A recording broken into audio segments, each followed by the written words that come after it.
Leo tunatumia nguvu kubwa sana kuwalingania vijana waliosombwa na sekula ambazo hazitaki dini. Watu wanatumia nguvu kubwa kuwaelewesha. Tayari moyo wake ulikuwa wazi, hauna itikadi, yakaingizwa mambo kule, huwezi kumgeuza tena. Leo tunatumia nguvu kubwa kuwalingania vijana wa Kiislamu waliojidumukiza katika mambo ya kisiasa. Angalia wanavyovunja misingi ya dini kwa sababu ya siasa zao. Ule undugu wa Kiislamu pia hawauzingatii. Watu wana uadui mkubwa sana kwa ajili ya vyama vya kisiasa. Pengine wengine wanaswali msikiti mmoja lakini hawasalimiani. Na ni Waislamu katika msikiti mmoja.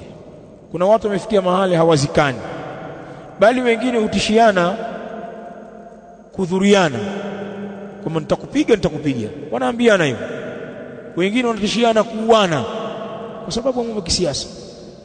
Nataka niwaambie, usishangae lugha kama hizi zikitolewa na baadhi ya vijana hawa. Wewe hebu ziangalie dini zao, angalia uwezo wao wa kujua dini, angalia malezi waliolelewa, wewe angalia familia zao, wao wenyewe walivyo kwenye mambo ya Uislamu.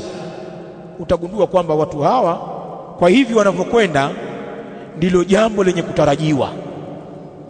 Na ukimkuta mtu amesalimika na hayo na hali ya kuwa ni mjinga katika dini, basi Allah subhanahu wa ta'ala amemtakia kheri kweli.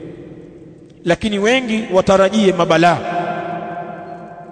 Nyinyi hamuhitaji kupigiwa mifano wala kutajiwa watu au vikundi. Wewe mwenyewe ukijitafakari katika jamii yako na rafiki zako na watu unaowajua, watu wengi wameharibikiwa. Alhamdulillah, Allah ametuwafikia sisi, tumefikiwa na Uislamu wa haki ala manhaji salaf. Itikadi ya ahli sunna inasomeshwa katika maeneo mbalimbali na mashekhi mbalimbali, na namna ya kupata ilmu kwa wakati uliokuwa nayo imekuwa rahisi. Durusi zimejaa, za moja kwa moja, za online, mihadharat, khutab, daurat.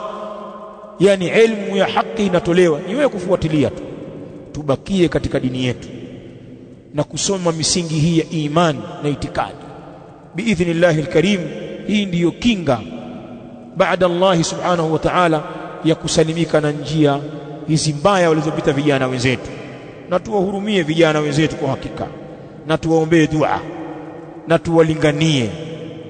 Wameharibikiwa, hali ni mbaya sana. Na hichi kipindi tulichokuwa nacho, umakini unahitajika. Kipindi hiki tulichokuwa nacho hivi sasa cha kuelekea uchaguzi mkuu wa nchi hii, wanatakiwa vijana wa Kiislamu wawe makini kwelikweli.